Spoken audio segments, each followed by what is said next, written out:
Вітаю, вечір понеділка, чергова серія про вертикальний вітрогенератор.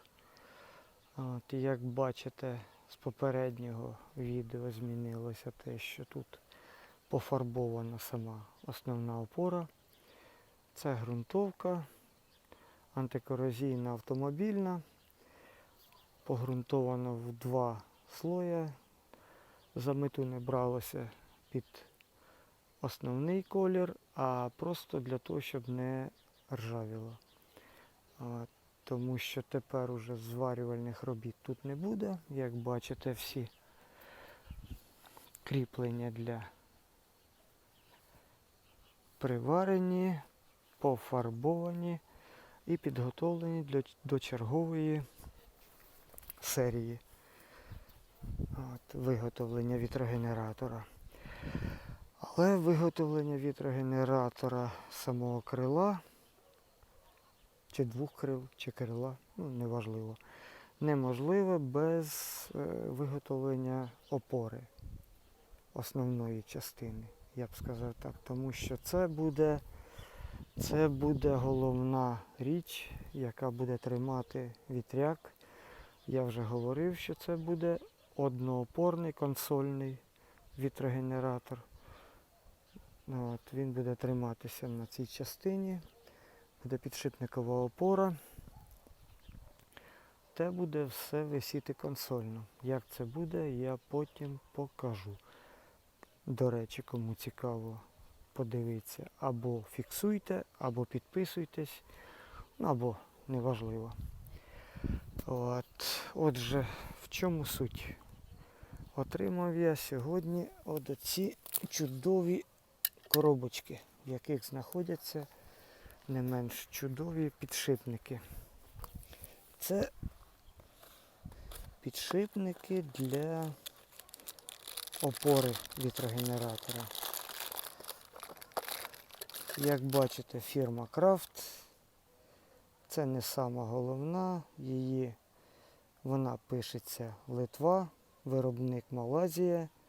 Але кінцевий бенефіціарій, я так думаю, може виявитися знайомий нам всім Китай.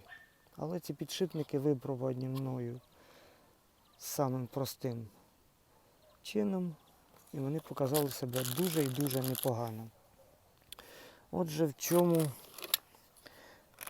це в даному випадку підшипник дворядний,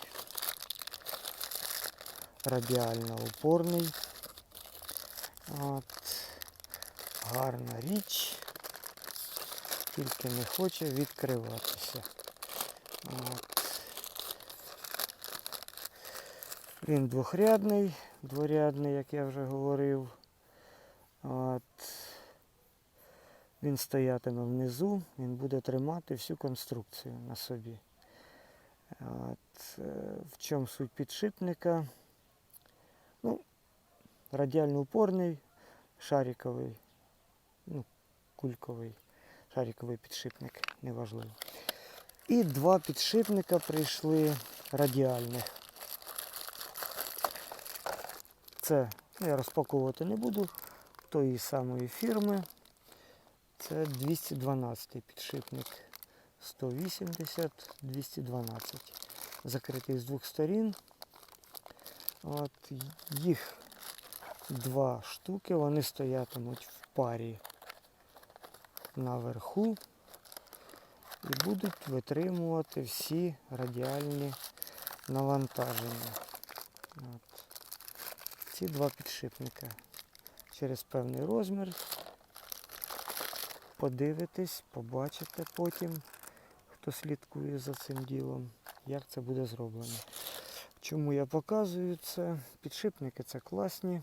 Я перевіряв їх дуже просто. Я всі підшипники перевіряю просто. Я беру керно, звичайне, не з якимись напайками, все. І просто клацаю легенько по цьому. Якщо метал, це просто, я розумію, але коли метал більш-менш нормальний, на ньому не залишається навіть сліду. Я такі опробую підшипники. Чому на цій фірмі зупинився? Я перевіряв ці підшипники на навантаженнях доволі таких непоганих.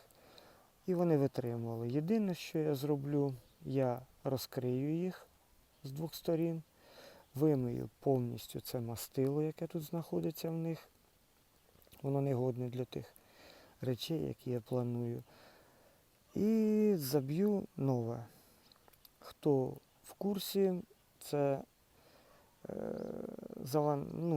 заповнення любого підшипника повинно бути на 1/3 приблизно. От. Це буде мастило з дисульфідом молібдена. Неважливо якої фірми. Я беру Castrol, але це не реклама, просто в мене є цієї фірми підшипник. Чи мастило, вибачаюсь. От. Я заб'ю сюди і в оці два підшипника. Потім буде опора, потім буде далі виготовлення вітрогенератора. Чому так? Тому що я не можу крило робити, поки я не встановлю цю річ. Тому що на ній ця опора убереться звідси, шліцева частина відкриється, вона буде вже такий чохол на неї зроблений. На опорі, на основній опорі, це вже буде все триматися. Гвинт потім розвернеться на 180 градусів, тому що він буде стояти туди, лицем, буде підніматися вертикально вверх. От. І це буде весь вітрогенератор. От це так. До речі, вже вечір, як бачите, трекера стоять на захід. Ну і так сутеніє, небо в хмарах. Вітру немає, як бачите.